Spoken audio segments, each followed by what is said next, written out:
हाँ 75 वाट का, 90 वाट का, 90 वाट का एक 90 हाँ 90 वाट का एक पैनल है और इससे आप 1 2 3 4 5 6 7 8 9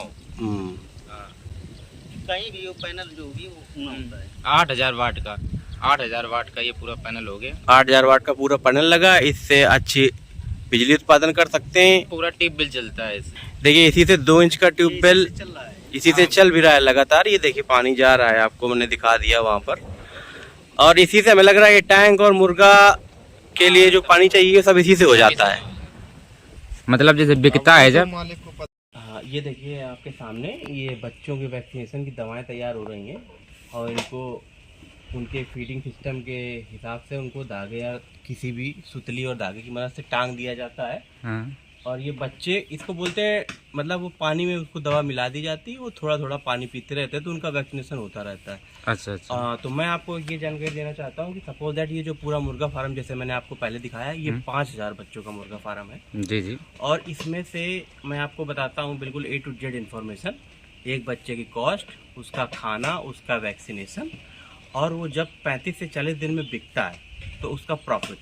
देखिए हम लोग बाज़ार से जो मतलब ब्रूडिंग वगैरह तैयार करते हैं, हम लोग अलग अलग बेचने वाले हैं। अलग आप लोग आपने अपने नज़दीकी एरिया के हिसाब से अलग अलग जगह से ये बच्चे खरीद सकते हैं, जिनको ब्रूडर बोला जाता है या चूजे बोल सकते हैं आप। तो एक बच्चे की कॉस्ट पड़ती है 40 रुपए की अधिकतम, इससे ज़्यादा नहीं हो सकती है। नहीं, अधिकतम नहीं है। अच्छा। सपोज दैट अगर आप यही बच्चे अभी से आप 15 दिन पहले लाते तो ये लगभग आपको पड़ता 50 से 52 रुपए का। तो अभी क्या होता है, जैसे जैसे सीजन थोड़ा सा गर्मियों को बढ़ता जाएगा तो वो 40 की जगह हो सकता है आपको 42 की जगह 35 का भी मिल जाएगा।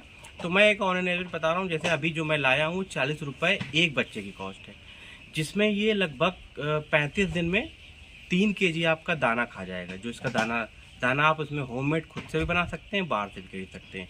तो 40 रुपये का बच्चा, 30 रुपये का दाना, 70 रुपये हो गए। ठीक है, इसके 60 रुपए का दाना, सॉरी हाँ 60 रुपये का दाना। तो ये 100 रुपये इसकी कॉस्ट होगा और 20 रुपये आपका एक बच्चे का पकड़ लीजिए वैक्सीनेशन, वाटर और लेबर चार्ज। तो 120 रुपये एक बच्चे का कॉस्ट आता है 35 दिन में उसको तैयार करने में, जो 35 दिन में लगभग 1.5 kg का हो जाता है। तो जब आप 1.5 kg का माल निकालते हैं 35वें दिन या 36वें दिन, तो ये लगभग आपका बिकता है 180 रुपये का। तो जो आपकी कॉस्टिंग थी 120 रुपये, आप उसको हटा दीजिए, इसमें बचते हैं आपको 3 लाख रुपए का आपको प्रॉफिट देके जाएगा। लेकिन आपको इसमें याद रखना है कि इसमें आपकी मोर्टेलिटी डाउन नहीं होनी चाहिए, आपकी मृत्यु दर नहीं है। अगर इन केस आप मान लीजिए 5000 बच्चे लाते हैं, उसमें कुछ बच्चे मर भी जाते हैं, तो मिनिमम आप 2 लाख रुपए फिर भी बचा सकते हैं। मैंने एक मैक्सिमम रेशियो हटा दिया कि देखिए जैसे हमने आपको बताया था कि ये जो ज़मीन का लेवल यहाँ से स्टार्ट होता है, बिल्कुल एक आधा इंच का गैप है, 1 इंच का रख के, इसके बाद ये जाली बना दी गई। फिर इसके बाद ये देखिए वाइट कलर का है, ये कोई हम लोगों ने पेंटिंग नहीं करी है, इसको शुद्ध भाषा में होता है देसी चूना। ये पूरे स्टार्टिंग से लेके आखिरी तक जहाँ तक इसकी बाउंड्री गई है, इसको हम बना देते हैं। इससे क्या होता है, इसका लेप डालने से इसके सारे बैक्टीरिया मर जाएंगे, तो आपकी मोर्टेलिटी घटेगी नहीं, मृत्यु दर घटेगी नहीं। सबसे अच्छा है, इसमें आपको मोर्टेलिटी ही बचानी होती है। इवन हम लोग थोड़ा थोड़ा पाइप में भी डाल देते हैं, जैसे कीटाणु बैक्टीरिया है, कीटाणु है, वो सब मर जाए, आप अपनी मोर्टेलिटी। देखिए जैसे मैंने आपको बताया था, ये पूरे में मैंने ये पूरा चूना यहाँ से लगा के आखिरी तक आपको चूने की पाइप में चूने की पुताई, नीचे पूरा चूना डाला गया हुआ है। ये सिर्फ इसका एक रीजन है, हमें बैक्टीरिया को मारना है। इवन 1% भी बैक्टीरिया नहीं बचने चाहिए आपके।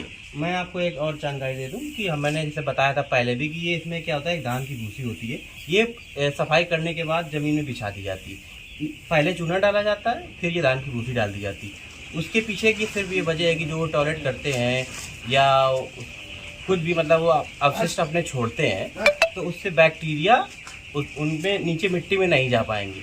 उससे क्या होगा, जब आपका स्लॉट निकलता है, ये पूरी भूसी साफ कर दी जाती है, फिर भूसी दोबारा डाल दी जाती है। तो बैक्टीरिया के बचाव के लिए हम लोग चूने के बाद ये धान की भूसी का इस्तेमाल करते हैं। ये पूरा जो अवशिष्ट है ये सोख लेता है और पूरी गंदगी सोख लेता है और बच्चों के अंदर भी नहीं लगता है बैक्टीरिया। देखिए मुर्गी फार्म के कंस्ट्रक्शन में आपको जो सबसे ज़्यादा याद रखने की चीज़ें हैं कि मतलब उसमें क्या ध्यान देना है, इसका कंस्ट्रक्शन कैसे किया जाए, तो उसमें देखते हैं। ये देखिए, ये हमारी जो ज़मीन है, ये ज़मीन का जो लेवल है ये जो आपने यहाँ पे इसके बाद जाली वगैरह या पाइपिंग या लोहे का कुछ भी यहाँ से स्टार्ट करते हैं, इसको मुर्गा जाली बोलते हैं।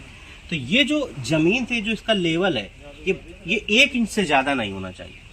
उसका रीज़न ये आता है कि जब बच्चे आपके 10 दिन बाद वो थोड़ा थोड़ा जो वैक्सीनेशन करने के बाद, जैसे मैंने आपको पिछले उसमें दिखाया कि पानी की तरह उनको वैक्सीनेशन किया जा रहा है, ये 10 दिन बाद जब बच्चे इस लेयर पे आएंगे तो ये थोड़े थोड़े जब बड़े हो जाते हैं तो मतलब ये टॉयलेट करते हैं या लेटरिन करते हैं, तो इससे क्या होता है एक अमोनिया गैस निकलती है।